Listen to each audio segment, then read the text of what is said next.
What do we really know about our own past? Buildings as impressive as they are enigmatic, such as the Kalisa Temple, raise a profound question by their very existence. How much does what is written in our history books ultimately coincide with historical reality? Did the ancients really have only the primitive tools and techniques at their disposal that we generally attribute to them? Or do the ancient threads ultimately come together to form a revolutionary truth that most historians find simply impossible? Some things are literally carved in stone, and others literally, according to this, the magnificent Kailasa Temple, was by no means painstakingly piled up into a coherent structure, but hewn directly out of a natural rock outcrop. Located in India, in the state of Maharashtra, the Hindu sanctuary leaves us absolutely speechless with its colossal power and detailed workmanship. The fact that the building is unofficially referred to as the eighth wonder of the world is no coincidence.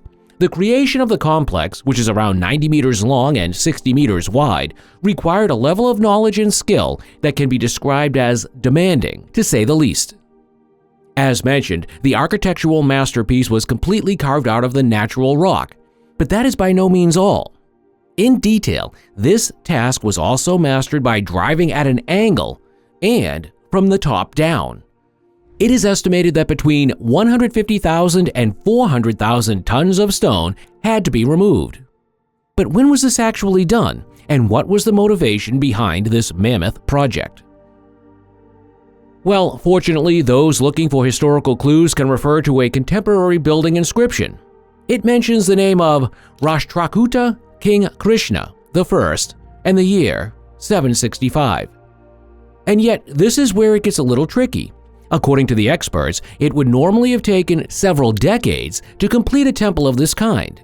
In fact, the Kalisa Temple is said to have been built in around 18 years, and that, mind you, only with the use of simple hammers and chisels. While there are still some question marks surrounding the circumstances of its construction, there is no doubt as to its purpose. Some inscriptions indicate that the Kailasa Temple was dedicated to the Hindu deity Shiva, whose abode is believed to be the eponymous Mount Kailash in the Himalayas.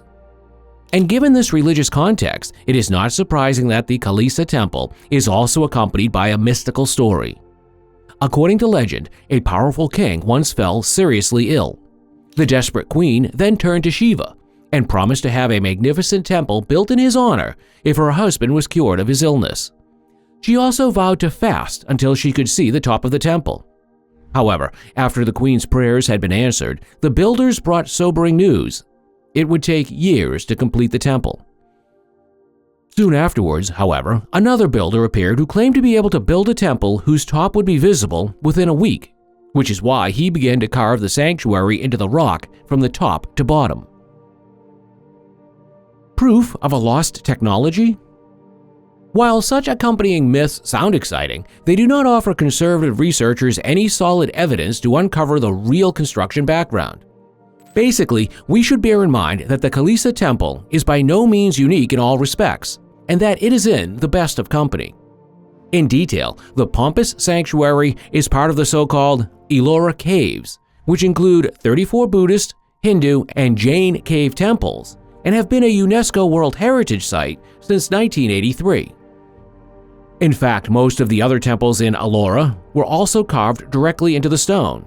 However, the Kalisa Temple differs from the other buildings in that it was designed as a freestanding structure. However, it was only after the hundreds of thousands of tons of stone had been removed that the work entered its hot, or rather filigree, phase. The ceiling of the vestibule is adorned with a breathtaking lotus adornment, which also shows 4 lions pointing in all directions. The entrance hall in turn houses the goddesses Ganga and Yamuna, who were generally regarded as guardian figures. In the same breath, the entrance area is also adorned with other deities such as Ganesh and Lakshmi, and a series of mythical sages. If you proceed to the upper area of the temple itself, you will also see a Nandi bull, which, according to Hindu mythology, was Shiva's mount. No less impressive is the so-called Shiva Lingam, the non-pictorial symbol of Shiva, which is located in the sanctum, the innermost sanctuary of the temple. However, this may only be entered by the Brahmins, the members of the highest caste, who mainly make up the Hindu priests. The inner courtyard is equally astonishing. It is dominated by two mighty elephants, which stand for strength, power, and dignity. The same applies to the 16-meter-high monoliths, which also represent a remnant of the original rock. All in all, the appearance of the Kailasa Temple is likely to leave most viewers open-mouthed, and yet there are those who are puzzled by this architectural wonder. For some, the idea that the stone splendor was created solely through the use of simple hand tools seems unimaginable. But what does that mean in reverse? Well, quite simply, the creators of the Kailasa Temple possessed highly developed technologies that we wouldn't even dare to dream of nowadays. A fact that should not only apply to the temple complex in question, but to all monumental buildings of antiquity. Do the buildings of the past reveal an unbelievable truth? But how is this possible? How did all the peoples of antiquity manage to produce technological marvels independently of one another? Well, the answer from the alternative camp is, it's not. Because the Egyptian pyramids, the colossal structures in South and Central America, and the Kalisa Temple in India would actually have a direct connection. The stone giants are all based on a higher knowledge that the different cultures did not acquire themselves, but that was revealed to them. It is no coincidence that we find so many ancient buildings in different corners of the world that resemble each other so closely. But even apart from the astonishing architectural parallels, there is one fact that leads us to a historical truth that seems unimaginable to most mainstream historians: the treacherous myths and legends of our ancestors. Almost every ancient culture knew the story of a devastating flood that swallowed everything. For example, the Batak in Indonesia told the legend of the creator god Debata, who conjured up a severe deluge to cleanse the earth. At the top of the highest mountain, only a human couple managed to escape destruction. Of course, we also know such a story from the Bible. However, the experiences of Noah, which are described in the Old Testament, show astonishing similarities to the significantly older Gilgamesh epic. Indian folklore, on the other hand, knows of a fisherman named Manu who survived a catastrophic flood after a divine warning. And basically, regardless of whether we immerse ourselves in the ranks of the Sumerians, the Babylonians, the Chinese, or the ancient Greeks, we are confronted with different accounts of one and the same event. But that is by no means all. The flood stories by no means end in absolute annihilation, but with the arrival of higher beings who emerge from the darkness and reveal advanced knowledge to the locals. For example, the god Quetzalcoatl taught the indigenous inhabitants of Mexico how to farm and raise livestock, and also instructed them in astronomy, architecture, and art. And isn't it amazing that we also find similar reports in countless other cultures that had no connection with ancient Mexico?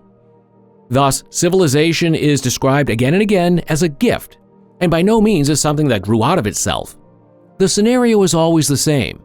There is a severe flood that plunges the world into unholy chaos, and then a figure emerges from the shadows who knows what it takes to turn a simple ethnic group into an advanced civilization.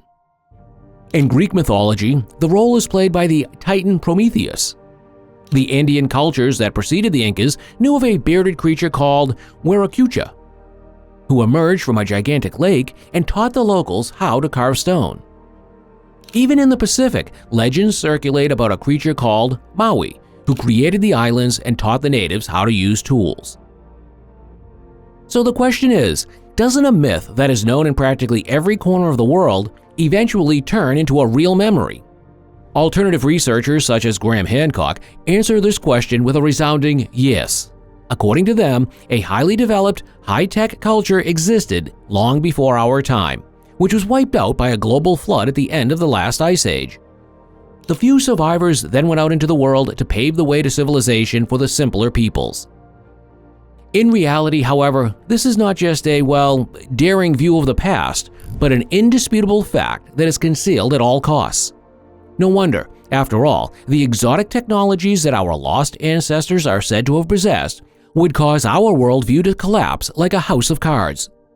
But anyone who still believes that sites such as the Kailasa Temple were built with the help of hammers and chisels is mistaken. Instead, it is believed that the ancient workers used technologies based on implosions and vibrational frequencies, which have now even been rediscovered. However, those researchers who have become aware of the technological knowledge of bygone days are afraid of being discredited and excluded from the scientific community because of their controversial work. As a result, they prefer to carry out their experiments in secret laboratories far away from the public eye. And if you never want to miss a new video again, you should prefer to press the subscribe button now. Feel free to become part of our community and stay up to date from now on.